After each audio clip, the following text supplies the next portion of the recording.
What's up, guys and gal? Happy Thursday. All right, who's going to do the pitch tonight? Tell us about TexitCoin. DJ, is it all you? It's DJ's turn. It's my turn. Rock, You paper, talking about scissors that? for it. I saw a TikTok today. The guy was washing his hands in the bathroom. He's like, I lose this every time. And he goes, 1, 2, 3, shoot in front of the paper dispenser. Got him every time.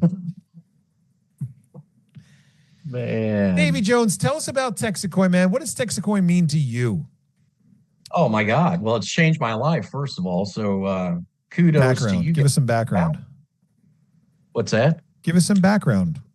Some background. Well, okay. Well, I owe a lot of mine to Chris Beck. Chris Beck is an old friend of mine, and he gifted me into TexitCoin. How did you meet Chris Beck? How do you know Chris Beck? So I'm a precious metals manufacturer, and you guys came down. This is my favorite story to tell. He came down for Locktoberfest one year, and you had a friend with you, a very unique guy, intelligent guy, was traveling around the world in an RV, and we were all having a great time. I had a few cocktails, and at my kitchen table, you guys were pitching this story about building a mine. Yeah. And all you needed was the equipment to build this mine. This is 3 years ago. So yeah, the question for you is, were we talking about this mine, or were we talking about, we were. And that's interesting because you mentioned the 3 years ago thing. I'm like, that wasn't TexitCoin, bro. I'm not sure which like scammy crypto you're thinking of right now, but it wasn't TexitCoin. I didn't birth that thing until like, mid 2023. Which would have only been a little over 2 years ago. And so you're right. You're right. I was with you 3 years ago at Locktoberfest. Right. And I had a friend with me that just happened to be, this is a guy that could be in any part of the world at any moment and can't stay in any part of the world for more than like 3 days maximum. Perpetual traveler extreme. His daughter literally holds the Guinness record for youngest person to travel all 50 United States. Like not even the contiguous ones. All of them. I haven't seen half. She was 43 days old, I think, and nailed them all. So this guy is a man that's on the move. Wow. And we just happen to be, for whatever godforsaken reason, stuck at that moment in Baton Rouge, Louisiana. Like of all the places on planet Earth. And so we were both there and I said, yo, man, stop by. I'm actually at this Locktoberfest event with my man, Davey. And he came over and, we hung out on your couch for a little while talking about his adventures in the realm of crypto. Now, remember, this is still before I ever got into crypto whatsoever. Right. And so he's into crypto and he is out of, he's out of his house arrest for the moment. Incidentally, he's back on house arrest now, but he had like a pass. And as part of his pass, he was traveling around in an RV. Anyway, long story. But you're right, man. That was just about 3 years ago. Yeah. It was, humbling because I think it was like a year later that Chris Beck had called me and said, hey, I sent you this cold storage coin. And I said, oh, okay. He's like, it's this new crypto and I gifted you. And I said, oh, okay. And so, he called me every week. Hey, Dave, did you scan that in? Did you check it out? No, Chris, I've been busy trying to, we're busy trying to keep our business running. And he kept plugging away. And finally I opened it up and it's probably maybe 3-4 weeks after he'd given it to me. Maybe a little longer. Maybe it was a couple of months. But anyways, when I opened it up, there was like $1,000 on there. And I'm like, okay, you got my attention. And so, we fast forward and we were doing Locktoberfest 2, and it was going to be the first time we actually put on an actual coin show for our company and our friends and vendors here in Baton Rouge. You said, Dave, can I come down? I said, yeah, I'll pay for you the table. You can come down. Table's on me. And you'd like, I want to sponsor. Can I do a dinner? Sure. So you came down and we actually did really well. And we signed up some guys that were very strong in what we do today. And you remember who was first money in at that dinner? Steve Petrick, I think. No. Was it Steve Petrick? It was Pete. Pete Johnson. Pete Yeah. came up to me right afterwards and he's like, okay, I want to get in. I'm like, whoa. Let's do some due diligence first. Maybe go home and watch a video or two. It's a little loud here. Dinner took forever to come out. You know, not the best environment to make like these like, you know, wild financial decisions. No. I went in. I went in. Here's some money, right? Can I give you the money like right now? I'm like, okay, all right, I'll take the money. So Pete, it was actually Pete that was first money in. Wow. Well, I tell you, it's been a long road since then because all of those guys, like Pete Johnson, he's now a Texas Ranger. Steve Petrick is another one that just took the ball and ran with it. And a bunch of those guys just started spreading that stuff through the community like wildfire. And you'd be calling me, say, hey, now I just sent you $1,000. Are you going to do some work, Dave? And I'm like, I don't understand why I got $1,000. And you know, a couple weeks later, hey, Davey, I've sent you another $2,000-3,000. I need you to get your tail to work. I was just going to ask you to drop the niceties and be completely honest. What was your gut reaction? What was going through your mind, you know, kind of in the early days, before, during, after, about that time that you did the thing with me, and then the time that you started getting commission?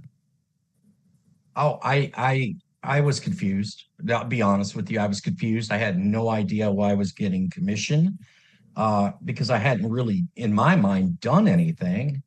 And you're like, well, you did. You set up this big show. You invited me. We did a dinner. It was successful. You did kind of earn it. But after that, I was kind of earning things and really wasn't doing anything. And when I realized how this program worked is when it was like, aha, a light bulb went off. And I'm not the strongest recruiter, but you know, I've been in corporate management my whole life. I'm really good at managing things and team building. And so from there, we just went to team building, and the rest is history. So let's pause for a second and go back to what you did do, because what you did do was you opened your community. You know, the relationships that you built through years and years and years of hard work and dedication and commitment and follow through and all that stuff. And you gave me an audience. You know, the hardest part of this thing in the beginning is getting an audience. Okay. Like I can get like my siblings together to sit down on the couch. They'll listen to whatever harebrained thing I've cooked up next, you know, but for a person that you don't intimately know to invite or allow you to come out and pitch a room full of, you know, 30, 40, 50, 60 people for a free dinner is kind of like, it's a big ask. And there's a lot of risk that goes into that, you know, because people are going to look at you afterwards and be like, dude, did you really invite some MLM guy to come in and pitch us while we're trying to enjoy our fish tacos? Like, come on, man. Oh boy. Don't you know us better than that? It's funny. Muted Mandy, what do you have to say there? I totally just had shrimp tacos. We're just looking for more guacamole. Instead, you brought in the MLM guy, and now he's trying to sell us on some soaps and lotions. What is this? Don't you respect us? You know, it's the ultimate, I think, act of respect or disrespect to put somebody, a stranger, in front of your community. You know, that's a big risk, man. But I'm not really a stranger to that community.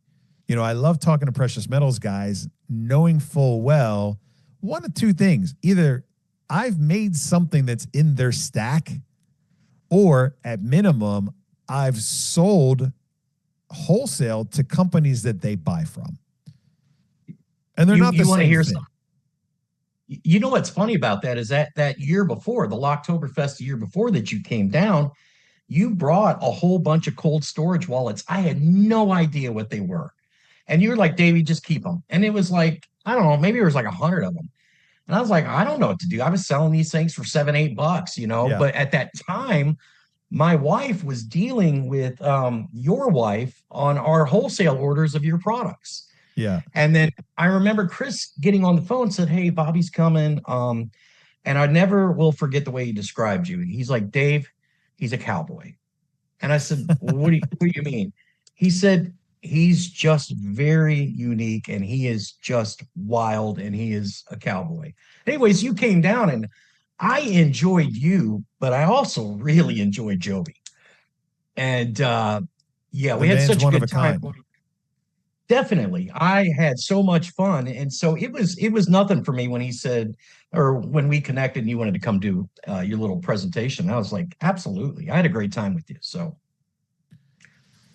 Well, it begins with trust and risk, right? And that's an interesting pair because it's at the heart of this entire community's ability to grow. You know, this only grows because people trust us enough to put their relationships at risk. And we've heard the same story 100 times. It's like, I can't really do it again. I've burnt my family 5 times so far. They're not going to go for it again. I got them into this deal, this deal, this deal, this deal. I've kind of worn out my goodwill.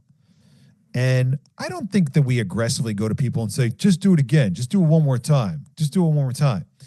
You know, but we do ask those people to dip their toe in the water, tune in, and if they decide in a week or 2 or 3 or 6 months that we're actually different, then maybe they would consider opening up those relationships that are on, you know, are one straw away from collapsing, and making the introduction.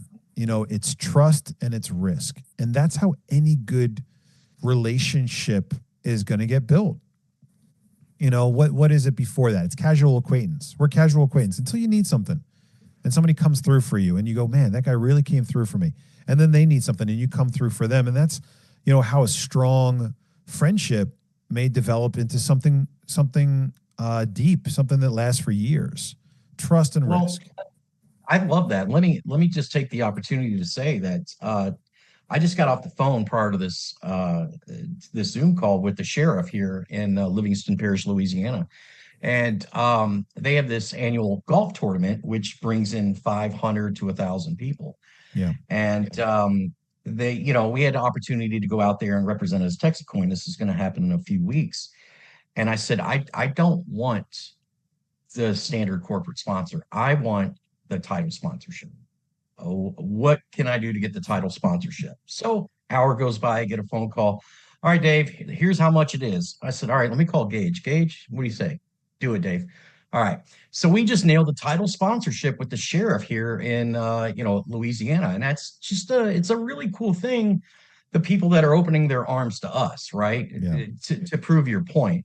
And one more thing, we're negotiating with Atmex, right? The world's largest precious metals exchange, to carry cold storage wallets. Yeah. And they're in. And so it's really exciting, the things that we're able to do. To your point, man, I would love them to stock some TexitCoin cold storage coins because people try to buy from us all the time, but we don't take credit card. It's about to happen.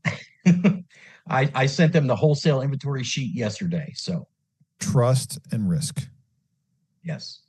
What is in the bottom of Mandy's drink? Do we need to talk about that right now?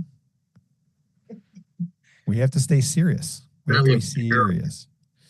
Well, let's talk about trust and risk real quick because Mandy, your husband, reached out to us and said, I got it. I found the Achilles heel.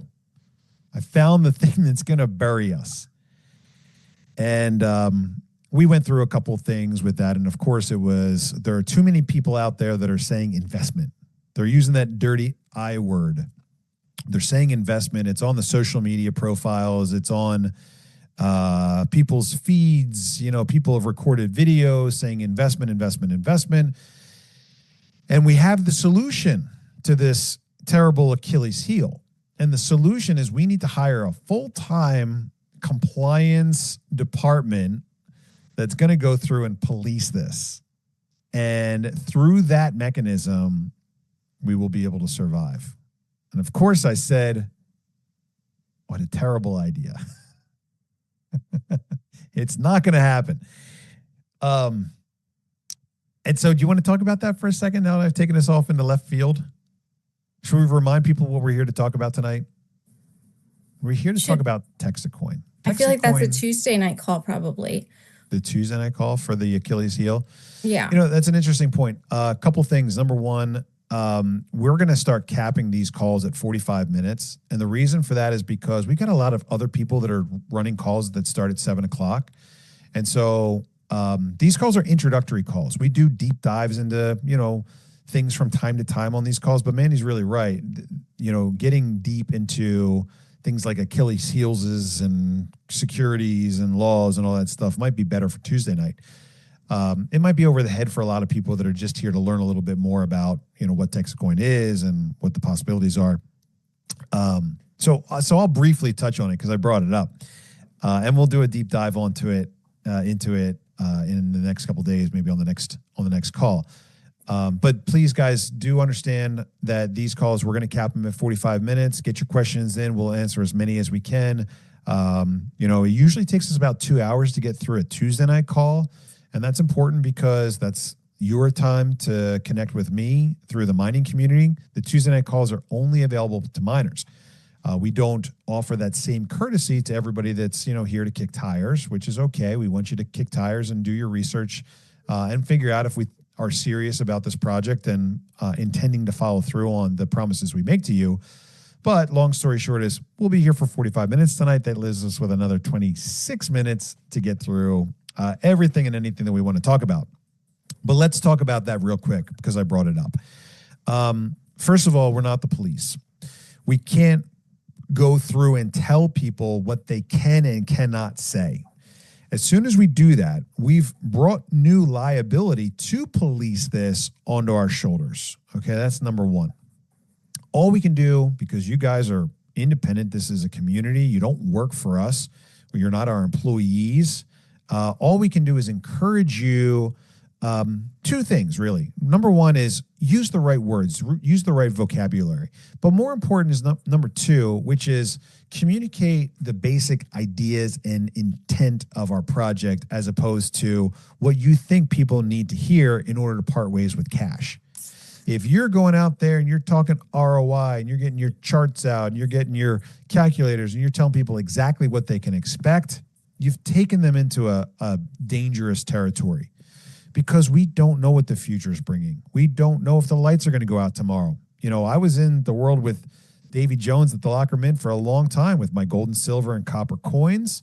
And that was our number one argument. Look, guys, if the zombies, you know, attack tomorrow and we're back in the dark ages, we've got some coins that we can pass to each other in the street as, you know, a medium of exchange while we wait for systems to come back online. And that's like a terrible thing to use as a selling point. Don't worry, if the world ends tomorrow, we'll be okay because we've got copper and silver and gold coins to get by. And of course, the rebuttal to that is, well, I can't see why gold and silver would be valuable. I think food and water and medical supplies and guns and ammo are going to be the currency of the apocalypse. And we go, look, we don't know. We really don't know. All we can encourage you to do is make good decisions, plan for the bright future that we hope is coming our way. Take good care of yourself, your family, your community, and through good research, good decision makings, then you'll put yourself in the greatest position to come out ahead, regardless of what the future brings. Okay? Does that mean we can't say the word investment? I'm telling you that your words are yours to choose, and I'm not here to police them. What I'm telling you is that I need you to communicate the basic risks and potential rewards of our project as clearly and as truthfully and honestly as you can. And what I don't want you to do is I don't want you to dance around the dirty word that you're not supposed to say. Okay? If you've ever heard of, like, you know, some other deals in the network marketing MLM space, they say, don't say MLM. Don't say network marketing. Everybody hates those words. You can't use those words. We're direct sales. We're referral sales. We're affiliate sales. And everyone's afraid of saying MLM. Well, I'm not, and I don't think we're an MLM in the first place. But the point is that if everyone thinks you're trying to avoid those dirty letters that you can't say, and we're all kind of just winking at each other that this is not really an investment, but we're just not trying to say that word that we think is going to be the word that lands us in hot water with the SEC, it comes off disingenuous. It comes off dishonest, right? And so what I'm trying to communicate to you is communicate when you're talking to people about this. I encourage you to use words like crowdsourcing. We're crowdsourcing a top crypto. We're crowdsourcing a Texas-based cryptocurrency mine. It's a much better word to demonstrate what this project is all about. We're building a mine. And we believe that if the mine gets this big and the community gets this big and our liquidity gets this big and our marketing budget gets this big, then we're going to be extremely successful. Like top 100 crypto successful, traded on biggest exchanges successful. Do we guarantee it? No. Is it an investment? Well, if you take something you worked hard for and you put it at risk, that might be the definition of investment. I don't know. I'm not a lawyer. So I can't tell you that you can or can't use particular words. But what I can tell you is that you need to be upfront and honest with the people that you're sharing our story with so they understand what they're getting themselves into. They're getting themselves into, a gray territory, an unregulated, wild, wild west of money and banking, right? That's what crypto is. Crypto is a return of money to the hands of the people and taking it out of the control of the central banks. That's a profound thing. Is it illegal? No, absolutely not. There's nothing illegal about barter and trade. You can trade your chickens and eggs and poultry and blah, blah, blah for anything you want. There's nothing illegal about trade. There's no law that says we have to use US dollars to buy and sell goods and services. There are lots of statutes about taxes and reporting and all that stuff. You guys got to figure all that stuff out. But the medium of exchange that we choose to do business with each other is totally up to us, completely up to us. And so if we're honest with people, they'll feel the honesty, and that honesty will resonate much more than the fact that you didn't use the dirty word. Is this like an MLM? Well, it sure feels like one. If I went to explain it, I'd start drawing, pyramids up on the board and circles and lines, and I'd start putting points in different places. And, I'm going to tell you about commissions and comp plans. And they say that it's really not an MLM. But what do I know? I hate MLM, and this one seems to work great for me. But if you're tripping over your words to try to not say those 3 dirty letters, if you're tripping over your words to try to avoid what the corporate headquarters gave you as a list of dirty words that you cannot use, it comes off bad. And I'm not saying it comes off to the point where like you're not going to be able to sell it. I'm saying it just comes off like you're not telling the truth, like you're hiding something, like you're not being upfront. And I can tell you for sure, because I've heard it a million times, but not just that, because I started this with that at the core because I knew it was going to be critical for our success. Our transparency is what sells this thing. Hey, we're doing something different. We're doing it the hard way. We're doing it with the odds stacked against us. We're doing it with a bunch of normal people. We're doing it kind of in this slimy way that a lot of people hate. We're kind of doing this thing in this crypto realm, which has been overrun with scam after scam and rug pull and Hawk 2 and pump and dump and all this other garbage. But we're here and we're not going away. And if we're honest, if we communicate that, I think we got something powerful. Because the last time people saw honesty in advertising or honesty in, I don't know, may have been a very long time ago. And this is a breath of fresh air to the people that are looking for something real and honest. And so I want to talk about that real quick because, again, that's the Achilles heel. We'll cover that more on Tuesday if necessary, but I don't think we need to. I think that's really it. People are saying waiting for an explanation of our project. What's that? People are saying waiting for an explanation of our Move project. on, falafel. Get to the point. Move on, falafel. Let's go back to trust and risk because I love my story. I don't know how much more trust and risk you could do with my story. Tell me about trust and risk. So when I got into TexitCoin, it was when I first met Bobby, right? It was about a year and a half ago, back in May of last year. And we were at an event. Bobby and Kira came in to buy a swim spa from us. My other job was selling hot tubs and swim spas, and I knew Bobby about 15 minutes when I pulled out my phone and sent him $1,000, right? I mean, it was if it wasn't 15 minutes, it might have been 20. I mean, it was very quick. And to me, it just made sense, right? I knew this project was very unique. It solves a big problem, but it's very unique in the crypto world. When you were telling me about it, and then, you have a very unique background. So I took a leap of faith. Back then, it was like the first day you went live on Dex Trade, and there wasn't a whole lot to show for this project at that time. I don't even know if there was a website or anything like that. So I really had to just kind of take a leap of faith. And I knew at that moment in time, I couldn't give you, send me some info, right? I'll think about it for a couple days, or this or that, because I would have never followed up on it, and you would have never have either. And so, but talk to me about why you did it, because you didn't know me well enough back then. Was it the way I looked? Was it, was it? I'll give you some options, right? You hear crypto, everyone's looking for the next one. No one knows what it is. You meet a guy that says he's doing a crypto, and you say, $1,000. I'll take a chance. It honestly had more to do with how we done business. Yeah.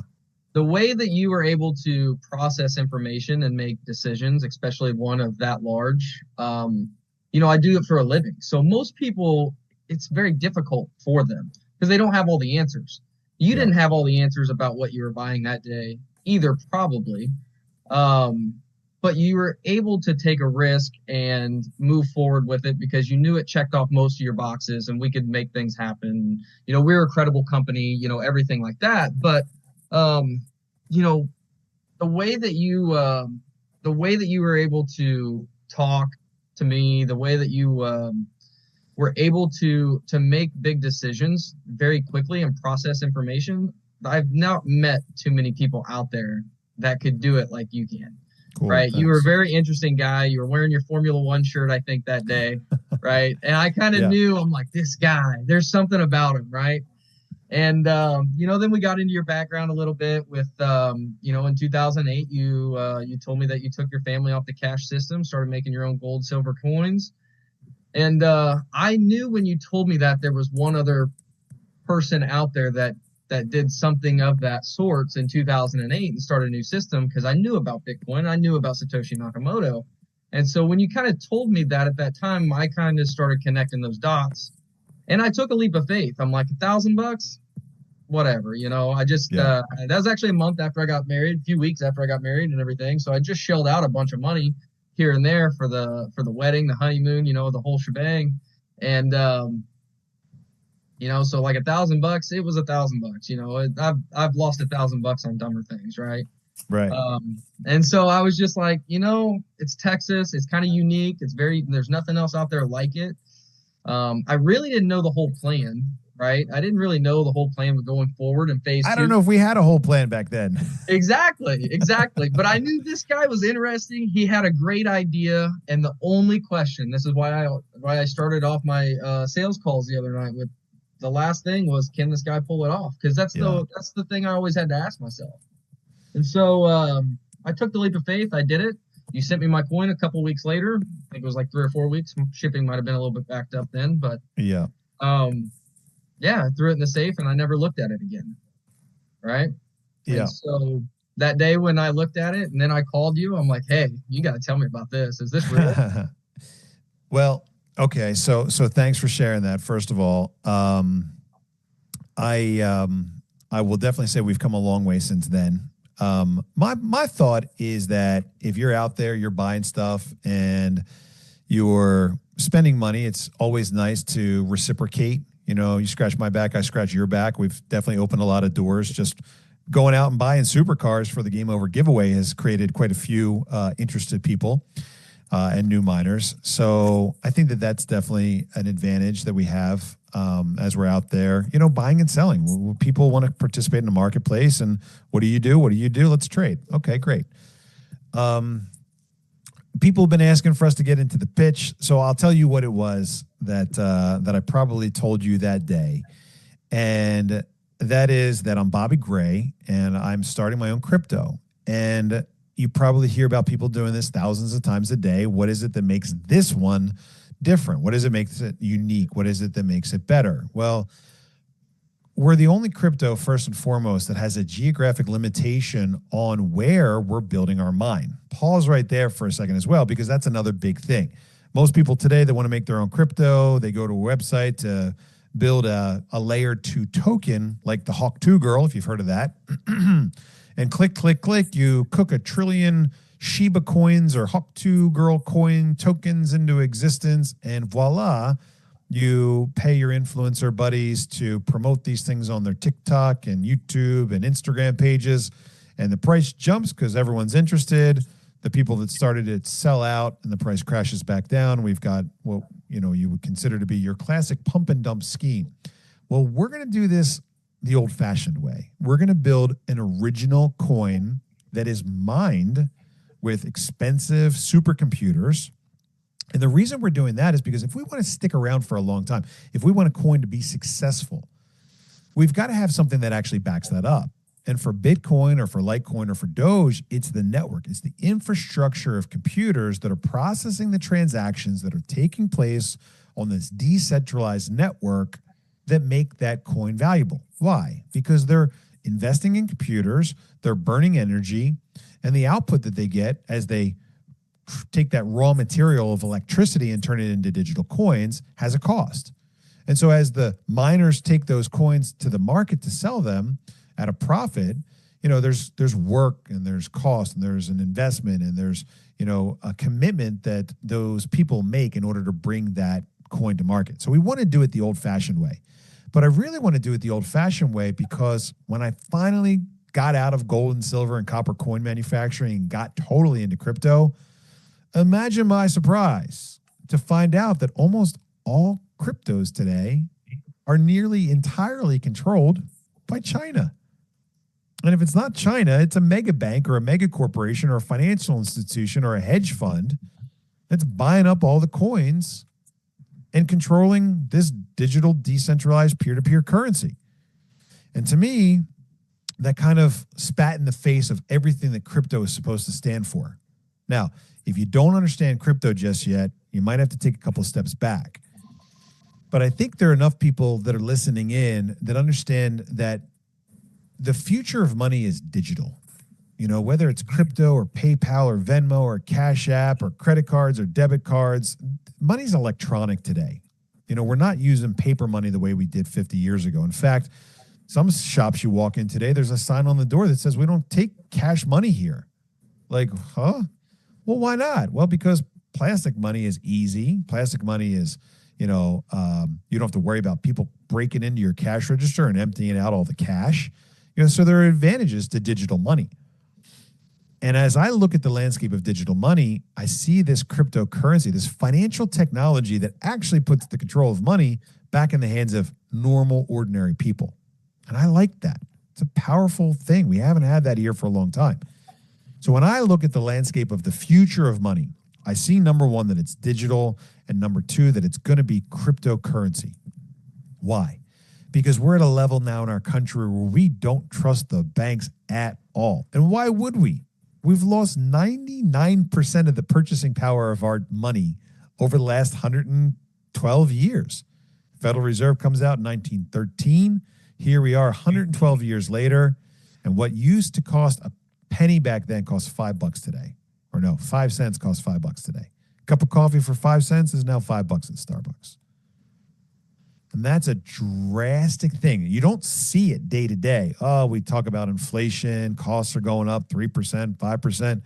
But when you step back and you look at the price of things over the last 10 years and how they've all doubled, you go, what happened to our money? Well, it's not an accident. Somebody is controlling that. Somebody is affecting that. Somebody is manipulating that. And we know exactly who they are. It's the central bankers. We were warned about this back from day one. We were warned about dishonest money all the way back to the days of Thomas Jefferson. We knew it was going to be a problem. When the first central bank came out in the United States, Thomas Jefferson killed it. It was so deeply in debt that George Washington had to raise an army to go and force a tax on Western Pennsylvania grain farmers. How is that for absurd? You fight this wild revolution. You're a bunch of ragtag militia folk, right? 1776. And you go up against the most powerful army, navy in the world, and you win. Just because you didn't want to pay some tax on some tea, right? Hey, we don't want to pay the tax on that tea anymore. It seems unfair. No taxation without representation and whatnot. Now you And got to so you throw off the yoke from the most powerful nation that the world has ever seen. And just a couple of years later, you start your own central bank.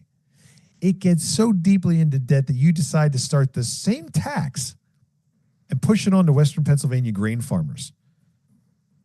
That the government raises an army out of Washington, D.C. Go look it up. It's called the Whiskey Rebellion.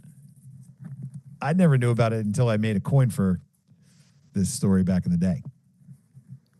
But man, we proved that it was a bad idea 250 years ago. We killed the second central bank in the United States with Andrew Jackson. And now here we are with the perpetual existence of our third and final central bank, the Federal Reserve, which is about as federal as FedEx.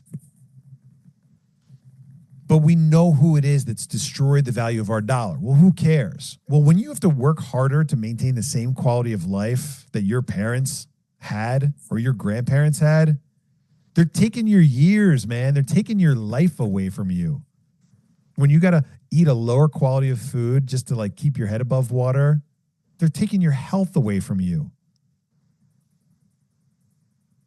And to me, that's so morally wrong that it's not even funny. Cryptocurrency changes that. I know it's hard to believe because Bitcoin and crypto is all hype and pump and dump and all glitz and glamour and all that weird stuff. But the core of that industry, that $4 trillion industry, is a financial technology that for the first time puts the control of money back in our hands. And that is something to celebrate. It's the most accountable, honest, open monetary system that we've ever seen. We know exactly how many TexitCoin there are. We know exactly who's holding them. We know who the big holders are. We know where they go every single day. We know what you have to do to get more of them. You can't call me up and be like, yo, bro, can you bump up my mining output today because you really like me the most? No. That spits in the face of everything that cryptocurrency stands for. And our ability to succeed is based entirely on our ability to set and maintain this level playing field that we've got. Our whole success depends on that. We talked about that on last night's call. That's the job of the Ranger. The Ranger's job is to defend the integrity of our system. You know, yeah, they got good sales numbers. Their, sponsorships are way up. They do events from time to time. Great. But a Ranger's job is to keep this thing fair and open and honest so that anyone can get involved, take their seat at the table, help us build and crowdsource this Texas-based mine and turn it into not just a top 100 crypto, but a top 10 or a top 5 or the best thing the cryptocurrency industry has ever seen. That's TexitCoin. That's what I built. And I didn't do it by myself. I started it. I had the idea for it. I mined the first block. But it wasn't until my neighbor and my friend and my family and my dad and the guy down the street and all these other people invited me to share my story with their communities that this thing really took off. And it's taken off, man, hasn't it? It's been amazing. It's been We have a kind of couple weird. questions that'll help people understand too a little better of what we're about. If you can answer those. I will try my very best. And hopefully I I've done a think- little bit better of a job explaining TexitCoin to the people that Yeah. were sitting there saying, just heard about you on the radio. Tell me more. I saw Yeah. something that I think got pushed into the answer section about withdrawal. Every day we mine TexitCoin. It gets paid out from the mine direct to you automatically every day about 7 o'clock Texas time. There's no restriction on what you do with that. If you want to sell it, sell it. If you want to hold it, hold it. You want to sell tomorrow or the next day? It's yours to do with as you please. But let's jump into some questions and see if we can shed some light on these things. You know, Bobby, my favorite slogan that you always have is, you know, when you have something as important as honest money and you pair it with the financial technology of our time, that's what TexitCoin is. That's what I like to sum it all up with, like a one sentence statement. That's the best. TexitCoin is what happens when honest money meets financial technology. Yep, you can never say that enough. That's the best. It is very good. Thank you. I like that as well. I don't know if I first said that at the Ron Paul barbecue, but that was definitely a good stage to share that on right before, you know, Tulsi gets on stage to share her story. Nothing like a name drop. Yeah. Yeah, it's pretty cool. Look, guys, we've got a great thing, and great thing attracts great people. It attracts some bad people too, but they identify themselves and weed themselves out pretty quick. Once they figure out that there's not really a place here for people to do something nefarious or dirty, or underhanded or under whatever, then they move along to the next shady thing. But yeah, let's jump into some Q&A real quick. Let's do it. We're at 6:44. I'm not going to end us in the next minute and leave Mandy No. to fend for herself. Did you have the facial thing last week, or did somebody do that? Stop it. Was that you? You did that. I didn't do that. You didn't do that? Somebody sent it to me. I was like, oh God. No. Davey, somebody put weird filters all over all of our faces and sent it to Bobby. Oh, that was Mason. It was the right move, though. It was really the right Mason. move. He did the right thing. What a brat. He is a punk. Who or what is funding the liquidity coin? Who is the official owner of the liquidity coin? How often is the liquidity coin being used to purchase TXC on the open market exchange like DexTrade? So guys, if you go into the help desk and you do a search for 16, you'll find an article there called The Path to 16, where we very clearly map out our stair-step strategy to move ourselves up based on some, you know, historical strategies that have worked well in the past to get to the $1 billion value. These are new people. So help.mindtxc.com. That is where you'll find that. That's where it is. Thanks. Sorry. You're welcome. We are funding the liquidity coin. The liquidity coins, we've got 3 of them so far. We've got one that's USDC, one that's Ethereum, and one that is Bitcoin.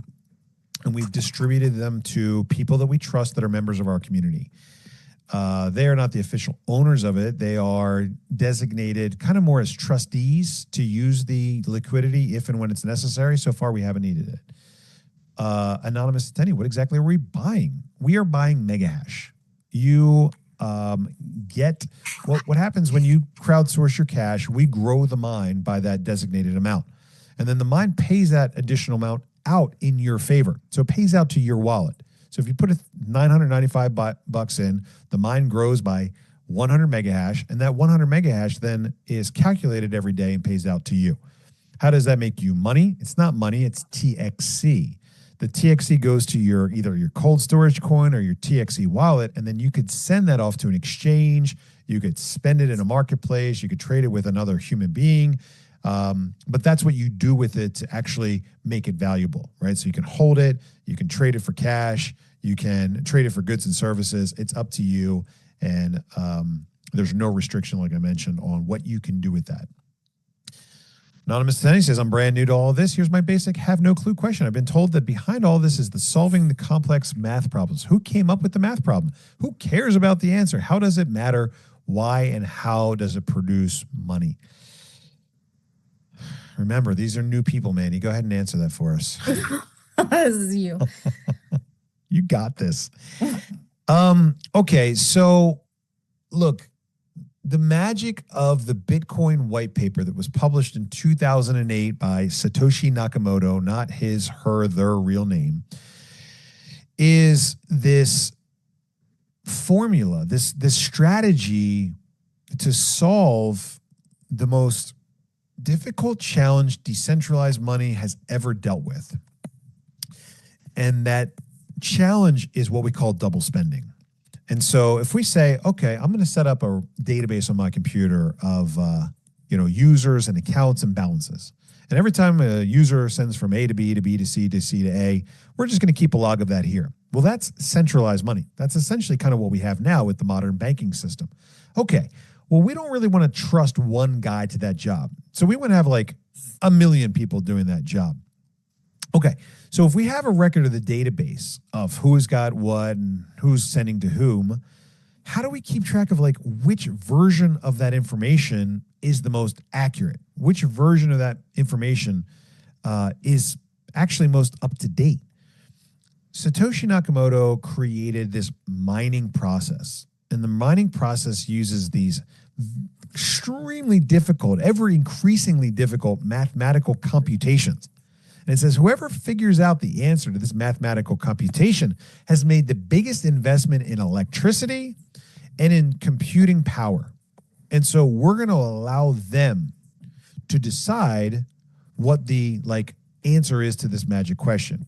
Okay, well, they throw one computer and 1 jolt of electricity at it, and then the next guy throws 1 computer and 1 jolt. So now you're about 50-50, and then another one comes in, and another one comes in. And so the theory is that this power and computing gets distributed across this big network, and it's unlikely for anyone to get more than 50%. And so these computers that are each working independently on the network need to reach something called consensus. What does consensus mean? It means a majority of the community agrees on the latest and the best copy of the records. So one computer says, ooh, I got the answer. And another computer says, I got the answer. And it's the same answer. And then a third one, and a fourth one, and a fifth one. And all these computers start popping up with the same. Then one gets a different answer. And because only one got it, they just kind of ignore that. And so that's the magic of this cryptography with these complex math problems that became the core of crypto mining. And it solved this mystery, which is how do we make it decentralized, but make it so that we can't double spend. We can't have 2 different concurrent versions of the database all running in parallel. We have to have an agreement. We need to have consensus. Satoshi, in the white paper that was published in 2008, figured out how to do that. And what it created with Bitcoin is an absolutely unhackable version of a database that's decentralized and distributed across millions of computers. Well, what happened since then? Now, all of a sudden, years later, with supercomputers and these things called ASICs, application-specific integrated circuit, companies have been able to come together to actually get a majority of that mining power. More than 50% means you get to make the decisions. Well, guess where more than 50% of the mining power is concentrated today? We talked about it earlier, in China.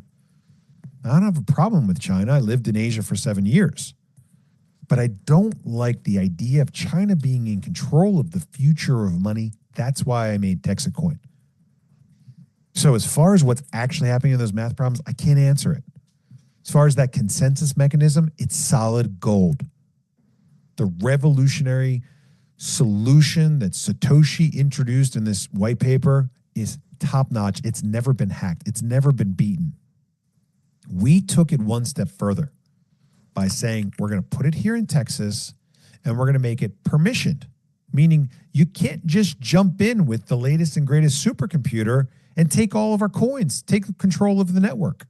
That's what happens in Bitcoin and every other crypto that's permissionless. It doesn't happen in XRP. XRP is number 3 on the top cryptos. XRP has a permission blockchain, just like TexitCoin. But what TexitCoin has that XRP doesn't have is the ability to be mined. So we have a mining program and a permission blockchain. The permission blockchain keeps us safe so we can't be hijacked.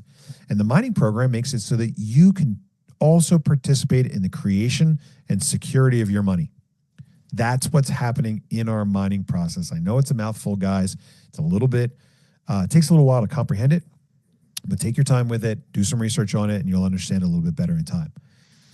Okay, the hash rate chart on the website. The current hash rate is only 3 to 4% compared to the amount of hash that has been sold. When will the new equipment arrive, get set up, and match the sold hash power? Well, We've got some good news coming your way. It's not here yet, but Fast Eddie on our Tuesday night call let us know that they're saying within 2 weeks, Victoria Power and Electric will be able to cross-connect into our first BC40 shipping container, gigantic, powerful mine that's getting Cheers. installed in Victoria, Texas. We will throw a party when that day comes. You will be invited. I don't know if I'll be there because on the 15th, I'm getting on a plane and going to Thailand to share our story with our friends on the other side of the world. So that container holds 200 L9s. We've got way more than 200 L9s. We've got 3 more containers on the way. 2 more are scheduled to arrive, I think, at the end of next week. I just got an update. We'll see. Shipping is always tentative. The 4th one, I'm not sure when that one arrives yet, but we've got 2 more that are scheduled to arrive. Once we have all 3 of those installed, our hash power that we're operating at will be at 9.9 million megahash, which is above what we've sold right now. We've sold about 8.8 million. And so we're always going to lag a little bit behind. Last week, we sold more than 1 million megahash. And so we have to buy that equipment. We have to receive that equipment. We have to install the immersion cooling infrastructure to drop that equipment in the soup, put it to work. But the point is that that's our job. We crowdsource the cash, we buy the mining equipment, we pay the commissions, we promote our coin, and that's how our project goes. So look for that project or look for that chart on the website to be much more interesting in just the next few weeks. What is the halving going to do to TXC? It's going to cut the number of TXC paid out per mining seat in half. That happens about every 6 or 7 years. We're expecting it to happen in about 5.5 years. When are we going to hear about the utility of the project? We've been talking about the utility of the project all along. There really is nothing to talk about when it comes to the utility of the project. Guys, remember, we designed TexitCoin specifically to pick up where Bitcoin left off. Bitcoin started as digital decentralized peer-to-peer currency, digital decentralized peer-to-peer money. Bitcoin is all but unusable as a currency today. It's too slow. It's too expensive to use it in daily transactions. It just doesn't work. The Bitcoin maximalists will brag about the fact that today Bitcoin is digital gold. Why would you want to spend digital gold? It's so valuable. It's going up, up, up, and away. They've got a great point. You wouldn't want to spend digital gold. That's where Litecoin was created, to become digital silver, fast, less expensive, to Bitcoin's digital gold. That's exactly why they made it. The problem is they don't have a mission. They don't have a leader. Charlie Lee started Litecoin. He's a customer of ours. We know Charlie. He checked out back in 2017, got completely out. Nobody is at the helm. Why is TexitCoin going to be successful? Because we've got you and you've got me. Who am I? I'm the guy that's been concerned about honest money since 2008 when I started the American Open Currency Standard. I'm the guy that testified about this stuff in 2012. What? That sounded so cheesy. Yeah, you say it better. What's your version? I don't have one, but that was like, I don't know, reminded me of some Toy Story theme song. We've got each other. Yeah, I don't know. It was weird. Anyway, keep going. Go ahead, Next question. Next question. You got a friend in me. That was so mean. I'm literally going to cry myself to sleep tonight now. Oh, you should. This person's really To stuck on the infinity. website being updated. And beyond. To infinity and beyond. Oh, look, laugh all you want. Laugh all you want. But you tell me that leadership is not an important component of our success. Oh, 100%. Do you know anybody else that's a bigger champion of honest money? Do you know anybody else that's more experienced in getting communities to use an alternative currency? What? You Give me are the the name. champion. We need to call them up. They need us. We need them. We need each other. Listen. Anonymous attendee is very concerned about this. They say it every Zoom. We are the champions. Well, thanks, Gonna Anonymous keep throwing attendee, those for up. coming back for another edition of the TexitCoin introduction and update. When will the Texit website be updated to show 2025 instead of 2024? It gives the vibe of a scam. It sure does, doesn't it? What's really funny about that is that we're on version like 1.0 of the website. And I feel like really, every Zoom we talk about how we have somebody updating the website. not every Zoom. Thank you very much. We hired Becca about 2.5 weeks ago. No, I'm saying that in our defense. It's long overdue. And it's very true because it doesn't in any way accurately demonstrate how far we've come in the last year and a half. Yeah. So I'll give you all kinds of points for that, anonymous attendee. It's in process right now. We're ready to go live with the new MineTXC website, I think, by the end of the week. And then we will work on the TexitCoin.org website. Is there a limit to the amount of TXC that will be mined? Sure is. 353 million over the next 137 years.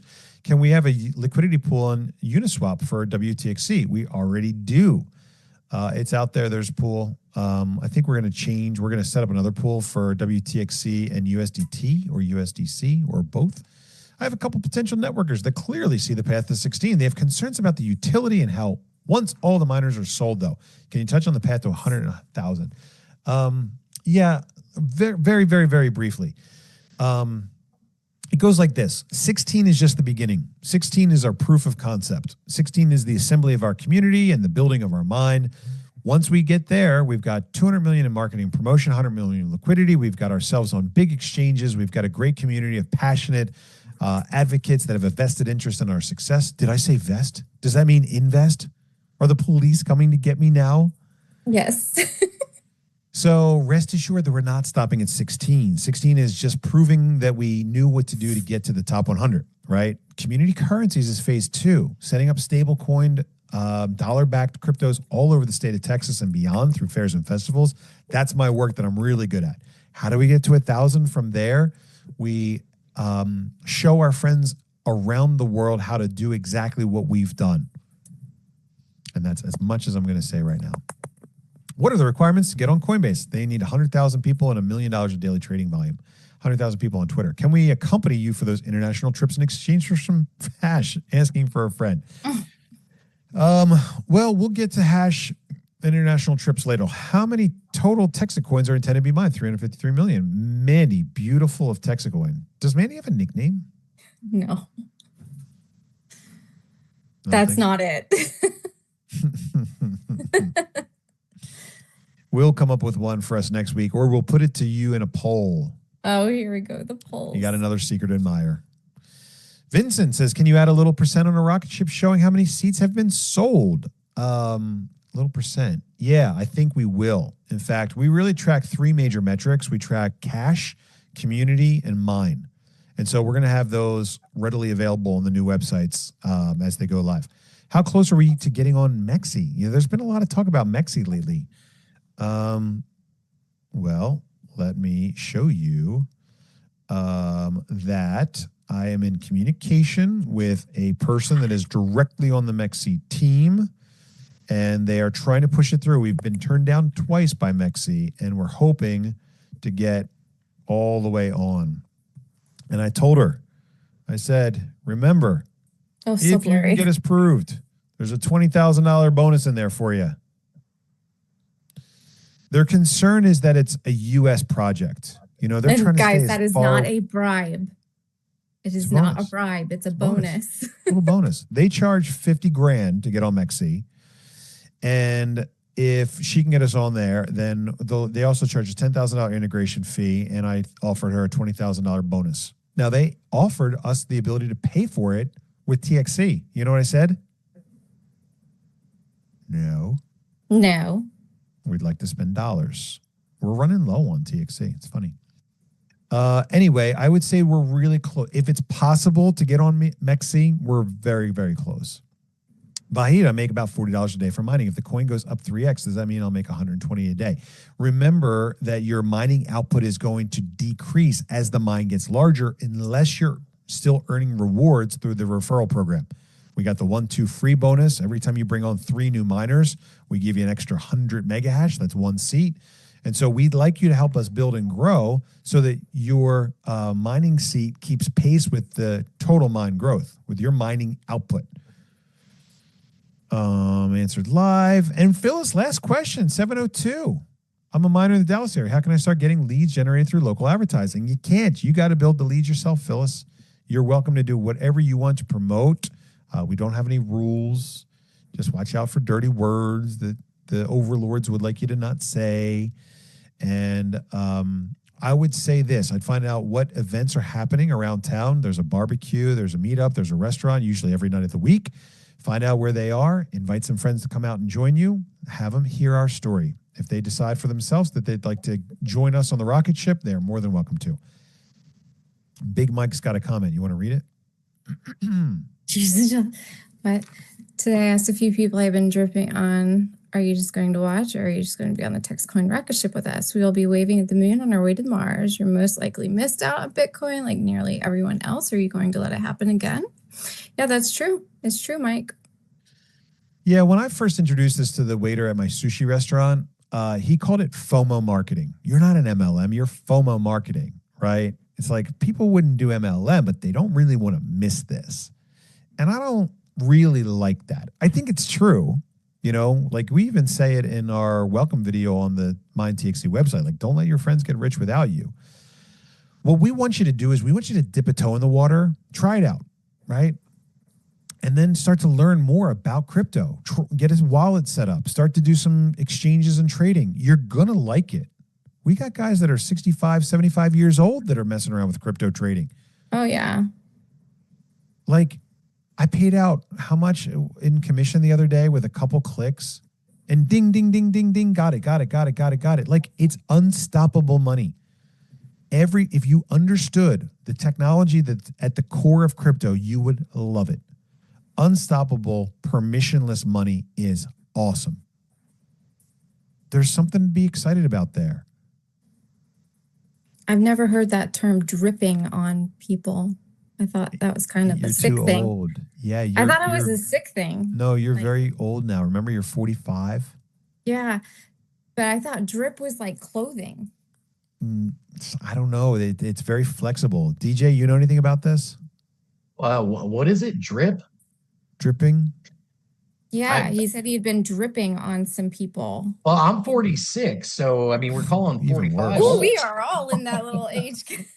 I guess I'm a dinosaur. I've never heard of it. I don't know. I'm scrolling through the list of participants to see if there's a young person here that we know that can explain this to us. Where's Mason? I was going to say Mike. Mason would know like that. I don't. Yeah, we're at a loss. We're going to need a translator. Dripping. Yeah, dripping. What are the other words the kids use these days? Whoa, let's not. All the questions keep popping up. Keep going, Bobby. I didn't know we were on Uniswap. Yes, you can use your WTXC. I don't know about yield. That's a good question. Can I use ETH coin I got as a bonus to buy trade? Can I use the ETH coin I got as a bonus to buy trade? I'm not sure what you mean there, Anonymous. Commissions? Is there really a 30-day money-back guarantee? No, there are no guarantees. You can use your commissions to buy another miner, yes. Is the mine ever going to produce more than 104,000 coins a day? We don't know. It's programmed to do 120,000 plus or minus, but right now it's only running about 95,000. Dripping info. It's called drip marketing. Dripping, little by little. Oh. Okay. Miss Bitcoin, not going to let it happen again. 74.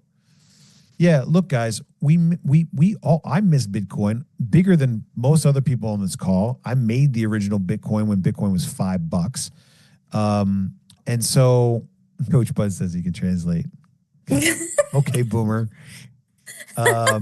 So I love Bud and Courtney. There's consensus here. Dripping on people is staying in touch on a continuous basis. I think that's what dripping. Okay. I thought it was a condition. Yeah. Yes, Coach Bud is definitely our elder. Follow-up in marketing. Okay. All right. We got it. My phone is ting, ting, Thank you. Thank you, everyone. Appreciate it. We stand corrected. There's 700 people tell. Okay. All right. That's it. This call is over. The only 3 that did not know what that meant. I mean, look, you can't make assumptions in this day and age. It could mean like 19 different things. Skibbity? Is skibbity a word? Am I allowed to say skibbity on TV? Uses that all the time, and I've caught myself saying it and then like, what am I saying? What the skibbity did I just say?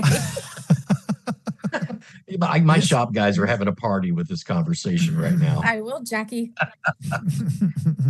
This is when the Thursday night call devolves to the point where I talk about going to dinner and leaving it all in Savage Mandy's very qualified good care. Or I click the end webinar for all button. I say thank you everyone for joining us on this Thursday night introduction. A little goofy there towards the end. I hope you understand really what's at the core of this project. We're a bunch of normal people doing something extraordinary, and it worked. We're not done. We're only at 8.5%, 9%. We got a long way to go, but we've built a foundation. We have a great system. We've got great people that are watching the system. They're watching my back. They're holding me accountable. We're holding each other accountable, and we're continuing to grow. And if you'd like to be a part of this little community of ours and have some fun, maybe make some money with us along the way, then join us. Otherwise, have a great time, and we'll catch you miners on Tuesday for the next edition of Mine TexitCoin Update with your host, founder and fearless leader, Bobby Gray. You guys have a great night and a wonderful weekend.